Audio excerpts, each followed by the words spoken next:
சட்டமன்றத்தில் ஆக்கப்பூர்வமான விவாதங்கள் மட்டுமே இருக்க வேண்டும் என்ற சண்முகத்தின் கருத்துக்கு அமைச்சர் அருண்ராஜ் பதிலளித்துள்ளார்.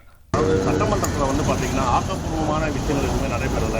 அரசியல் தான் பேசிட்டு இருக்காங்க. அதாவது எதிர்கட்சிகள் ஆக்கப்பூர்வமான ஒரு விஷயங்கள் கேள்வி முன்வச்சா ஆளுங்கட்சியினர் பார்த்தீங்கன்னா கடந்த 5 காலத்துக்கு நடக்கலையா, 10 ஆண்டு காலத்துக்கு இந்த மாதிரி நடக்கலையா அப்படின்னு சொல்லிட்டு சட்டமன்றம் அரசியல் பேசக்கூடிய இடமாக தான் இருக்குன்னு ஒரு விமர்சனம் பண்ணியிருக்காரு.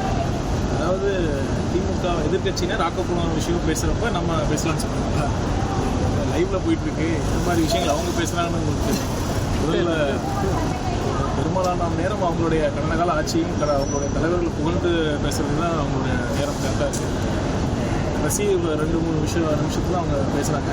எந்த மாதிரி விஷயம் பேசினாலும் நமக்கு பதில் சொல்கிறதுக்கு நம்ம தயாராக தான் இருக்கும், பதில் கொடுத்துட்டு தான் இருக்கோம். ஆக்கப்பூர்வமான விஷயம் நம்ம அவங்க பேசினா கண்டிப்பாக நம்ம பேசணும்.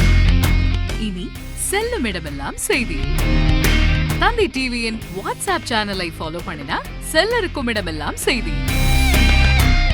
இதோ QR கோட் இப்பவே ஸ்கேன் பண்ணுங்க, ஃபாலோ பண்ணுங்க.